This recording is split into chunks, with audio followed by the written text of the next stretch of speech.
আপনি 50% ভোট পেয়েছেন, 67% ভোটের মাধ্যমে জনগণ বলেছে বিরোধী দলকে ডেপুটি স্পিকার দিতে হবে। এটা অ্যাজ অফ রাইট, তার রাইট, অধিকার তার। আপনি অধিকারকে আপনি তাকে গিফট করছেন, আপনি তাকে দান করছেন। দান কেন করবেন আপনি? এটা তো তার অধিকার। আপনি রাষ্ট্রপতিকে সরানোর বিষয়ে আপনি বলেন সাংবিধানিক শূন্যতা তৈরি হবে। তাহলে আপনি যখন আপনার পক্ষে গেলে আপনি ভালো, আপনার বিপক্ষে গেলে আপনি এটা খারাপভাবে নেবেন কেন? সংসদ সার্বভৌম এই কথা আমরাও জানি এবং সম্ভবত আপনি মানেনও আইনজীবী হিসেবে। তাহলে সংসদ যদি সার্বভৌম হয় তাহলে সংসদে আলোচনা করেই বাকি বিষয়গুলো চূড়ান্ত হওয়ার কথা। তার আগে আপনি ঐক্যমত্য কমিশন বা তাদের সঙ্গে বসে যেগুলো করেছেন সেগুলো এক ধরনের অঙ্গীকার মাত্র, কিন্তু সেগুলোর কোনো আইনি বাধ্যবাধকতা কি মানার জন্য বিএনপির জন্য আছে, নাকি এটি কেবল ইথিক্যাল গ্রাউন্ডে আপনারা বলছেন?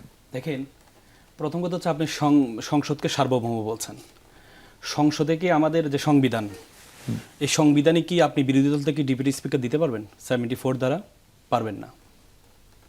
বুঝুন কথা। আপনি এতদিন বললেন একটা শপথ নিলে আরেকটা শপথ বাতিল হয়ে যাবে। দল চাইলেও পারবে না? না, পারবে না। অবশ্যই পারবে। পারবে না। আমি আসি, সংবিধানের ব্যাখ্যা আমি দিচ্ছি। 74-এ আপনি বিরোধী দল থেকে আপনি সংসদ এই ডেপুটি স্পিকার দিতে পারবেন না, এখানে সরকারি দলের ডেপুটি স্পিকার। এখন কথা হচ্ছে আপনি তাহলে আপনি যে বিরোধী দলকে অফার দিচ্ছেন, এটা তো অফারের বিষয় না, এটা অ্যাজ অফ রাইট, তার রাইট। আপনি 50% ভোট পেয়েছেন, 67% ভোটের মাধ্যমে জনগণ বলেছে বিরোধী দলকে ডেপুটি স্পিকার দিতে হবে। এটা অ্যাজ অফ রাইট, তার রাইট, অধিকার তার।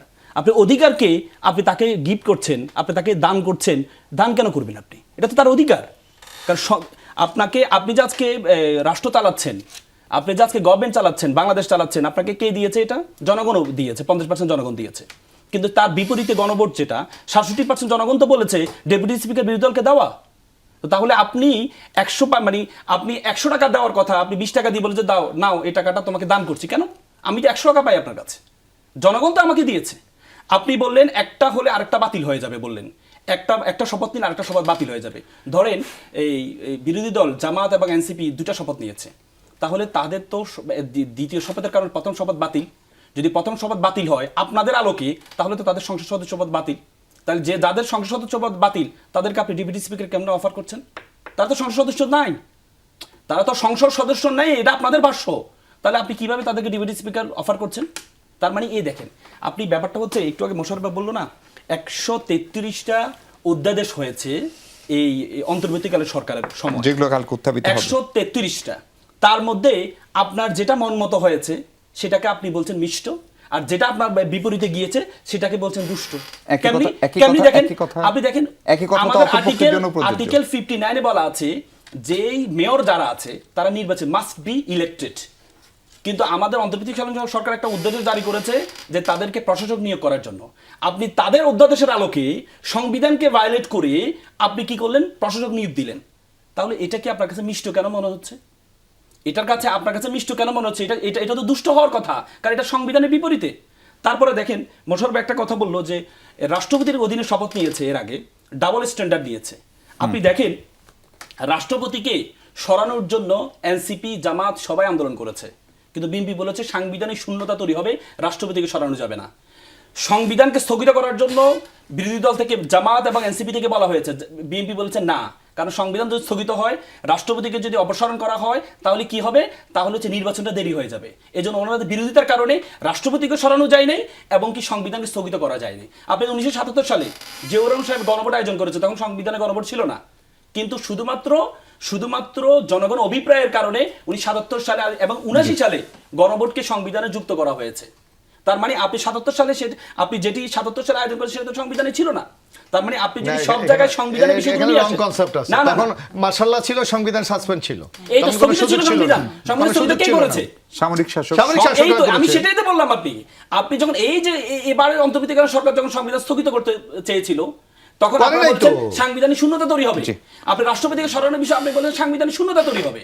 তাহলে আপনি যখন আপনার পক্ষে গেলে আপনি ভালো, আপনার বিপক্ষে গেলে আপনি এটা খারাপভাবে নেবেন কেন? জি, প্রফেসর নারিন, তাহলে এই যে বিরোধী দল যে প্যাকেজটা চাচ্ছে, এই পূর্ণাঙ্গ প্যাকেজ না হয়ে এটা যদি খণ্ডিত হয় এবং বিএনপি তাদেরকে 100 টাকার জায়গায় যে 20 টাকা অফার করছে এবং তারা যদি সেটা প্রত্যাখ্যান করে, তাহলে কি একটা জটিলতা তৈরি হচ্ছে না? জটিলতা তৈরি হবে কিনা মামুন ভাইয়ের কথাই তো বুঝছেন, যে পরিমাণ উত্তেজনা আজকে আপনি দেখতে পাচ্ছেন এখানে, না আমরা তো আশা করেছিলাম যে কালকে সবাই সংসদে যাবে এবং বাংলাদেশে এরকম একটা সিচুয়েশনে একটা সংসদ বসছে, এটাতেই তো আমাদের সবার কুল অ্যান্ড কাম থাকার কথা ছিল, কিন্তু যে উত্তেজনা আমি এখানে দেখছি তাহলে সংসদে কি হবে সেটা তো বুঝতে পারছেন। যে কথাটা আপনি বললেন প্যাকেজ, হোয়াট ইজ প্যাকেজ, হ্যাঁ ভাই কিন্তু উত্তর দিতে পারলেন না প্যাকেজ কি, ভাই কিন্তু বলছেন এটা হতে পারে জুলাইয়ের এটা।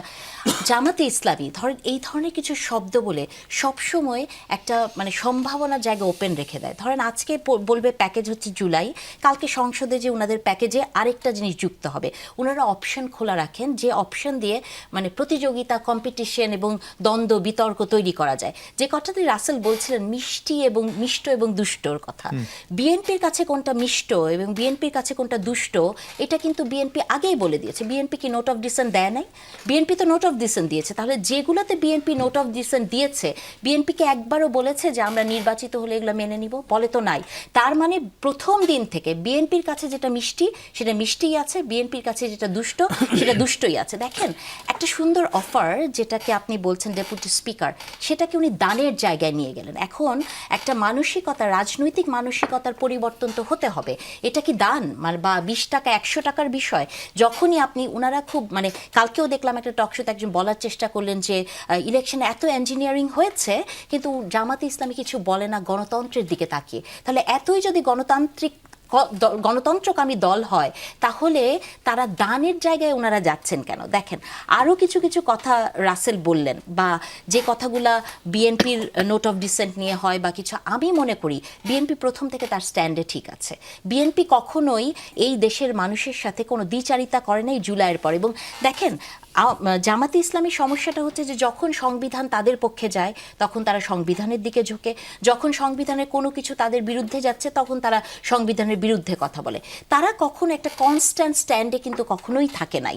এবং জামাতে ইসলামী যেমন আমার ভাই নতুন এমপি হয়েছেন, উনি বলছিলেন যে ভ্যানিশ করে দিতে পারে জনগণ। হ্যাঁ, জামাতে ইসলামীকেও কিন্তু যে হাইপটা জামাতে ইসলামী তুলেছিল, হ্যাঁ আমরা সোশ্যাল মিডিয়াতে যে হাইপটি দেখেছিলাম ইলেকশনের সময়, বাংলাদেশের জনগণ কি সেটাকে ভ্যানিশ করে দেয় নাই? এবং গণভোটের কথা আমরা বলি, গণভোটে তো ভোট গণনা নিয়েও পরে একটি প্রবলেম হয়েছে না, ভোট কমে গেল হঠাৎ করে। তাহলে এই গণভোটকে বা যে কথাটি আমি কিন্তু বহুদিন বলেছি যে একটা সরকার তার সরকারি চেয়ারে বসে কোনো একটা ভোটের কোন পক্ষে আপনি ভোট দিবেন সেটার অ্যাডভোকেসি কি করতে পারে? সেটা অ্যাডভোকেসি করার কথা ছিল সরকারি দল মানে রাজনৈতিক দলগুলোতে, কিন্তু সরকারের চেয়ারে থেকে আমার ট্যাক্সের টাকা খরচ করে আমি বিশ্বাস করি কোনো সরকার, যতই আপনি জুলাইয়ের কথা বলেন না কেন, কোনো সরকার ডিরেক্টলি অ্যাডভোকেসি করতে পারে না যে এই পক্ষে আপনি ভোট দেন। সেখানেই গণভোটের নিরপেক্ষতা। হ্যাঁ, এর পক্ষে প্রচারণার কথা বলছেন। হ্যাঁ, সরকার করেছে এবং সরকার বলেছে হ্যাঁতে ভোট দিন, আপনি অফিস আদালতে যে দেখবেন এটি করেছে। তাহলে যখন একটি ইলেকশন বলছেন, ইলেকশন মানে কি আপনার মতামত। এখন সেখানে আপনি যদি একটা মতামত এটার বিরুদ্ধে দেন সেটাও কিন্তু আপনার মতামত। সো আমি মনে করি যে গণভোটের পক্ষপাতিত্ব প্রথম থেকেই শুরু হয়েছে এবং এই গণভোটের রেজাল্টে অনেক প্রশ্ন ক্রিয়েট হয়েছে। আমি মনে করি যে আজকে হয়তো এগুলোর কোনো সমাধান হচ্ছে না বা মানুষ প্রশ্ন তুলছে না, কিন্তু ইতিহাস এমনই একটি শক্ত জিনিস যেটার উত্তর আপনাকে কোনো না কোনো সময় দিতে হবে।